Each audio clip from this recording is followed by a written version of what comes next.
Singapore is doubling down on fighting financial crime with a digital platform for financial institutions to share data on suspicious transactions.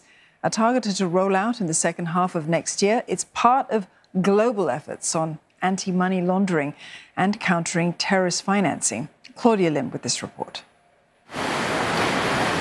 With so many banks to choose from, financial criminals can set up multiple accounts to launder money or trade with sanctioned countries. Cosmic brings all these players to the same table and shares data on their clients whenever there are warning signs to indicate suspected criminal activity. For most customers, no red flag indicators will be triggered. I wish to reiterate that participant financial institutions will not be permitted to share customers' information. In fact, Cosmic is intended to help identify and weed out nefarious companies more effectively so that legitimate customers can operate in a trusted environment. Here's how it works. Take Bank A. It suspects one of its customers, Mr. X, might be making fake payments. It first alerts other banks through the Cosmic watch list. There, it finds out that Mr. X has transactions with banks B and C, so it requests more information. Banks B and C then provide details, such as the suppliers and customers that Mr. X deals with.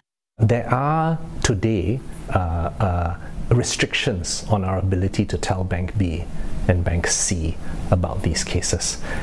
Instead, what we need to do is we need to work with the authorities to create work groups or teams of people that can work on specific cases. Cosmic represents perhaps a paradigm shift in the way we're approaching information sharing at bank-to-bank level.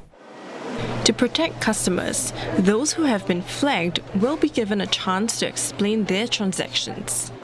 If we are satisfied with the explanation and it can explain adequately, then we can continue the relationship with the customer.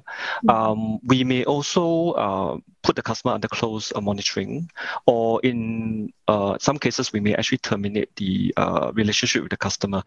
Banks will then proceed to file a report with the Police Force Financial Crime Unit. 6 financial institutions with 90% of the commercial market share are already on board. Currently, sharing information is voluntary, and plans are underway to make that mandatory in higher risk situations. MPs suggested that fintech and payment service providers should be included as part of efforts to counter financial crime.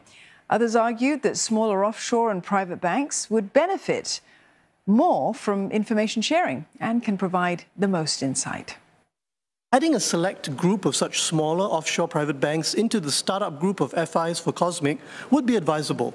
I encourage the government to consider doing this as soon as practicable. After all, in its response to the consultation with FIs, MAS said that the initial phase would last as long as 2 years, which is a fairly long time.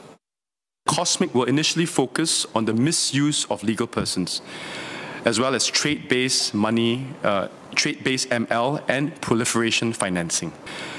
Now, these risks manifest themselves in the commercial and SME banking space, of which the initial 6 participant banks have significant market share.